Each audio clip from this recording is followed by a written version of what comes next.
لا تنسوا الاعجاب بالفيديو والاشتراك في القناة. مصطفى محمد ده بيفكرني بزمان. كان جمال عبد الحميد اي كرة في الهوا تعرف انه هيجيبها جول. ارفع له الكرة جوه منطقة الجزاء وملكش دعوة، مظبوطة او بالونة، مهمتك تدخلها منطقة الجزاء وسيب الباقي عليه.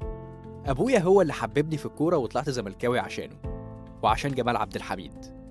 وانا صغير كنت بروح اتفرج عليه في الجمالية، بالمناسبة كان كلها زملكاوية. وجمال كان بيلعب بتيشيرت الزمالك ولازق عليه رقم 14 عشان يبقى زي حسن شحاتة. يوم يلعب بتيشيرت 14 ويوم تاني يشيل رقم 1 ويسيب رقم 4 عشان يبقى زي فاروق جعفر. بيلعب بكرة جلد، شراب أو حتى بطوبة. معاه كنت تضمن إنه ممكن ينط في الهوا، يترمي على الأسفلت ويعور نفسه، يعمل أي حاجة بس يجيب جول ويكسب فريقه.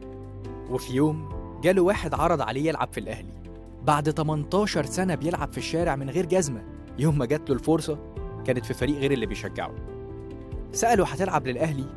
قال له ألعب للأهلي؟ هو في حد يبقى بيلعب في الشارع ويتقال له تلعب في الأهلي ويقول لأ؟ طبعا هلعب في الأهلي. أول لقطة ليه ما كانتش سهلة.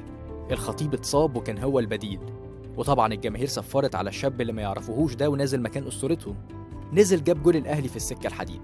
الصحف كتبت ابن الزمالك تألق في الأهلي، والحكاية بدأت من هنا.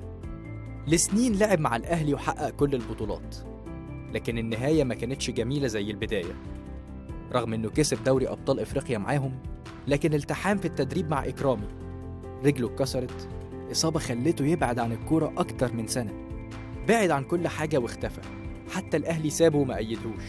مش بس ما كانش بيلعب، هو ما كانش قادر يمشي لفترة طويلة. محدش توقع إنه ممكن يرجع تاني. ولما رجع راح المصري اترفض، والإسماعيلي كمان رفضه، والزمالك كانت آخر محاولة ليه.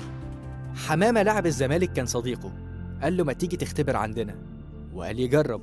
في أول ماتش ودي جاب 3 أهداف. قال للكل أنا لسه موجود ومش أنا اللي اترفض. ولأن الزمالك اداله الفرصة، جمال عبد الحميد منسيش. لما قالوا له إيه طلباتك؟ قال لهم كل اللي أنا عايزه طقم كورة وجزمة. أنا كان نفسي أرجع تاني. في اللحظة دي اتحقق حلمه. رقم 14 اللي كان بيلزقه وهو طفل عشان يبقى زي حسن شحاتة بقى بيطبع على قميصه، والأطفال عايزين يبقوا زي جمال عبد الحميد. والباقي تاريخ من أهداف بكل الطرق.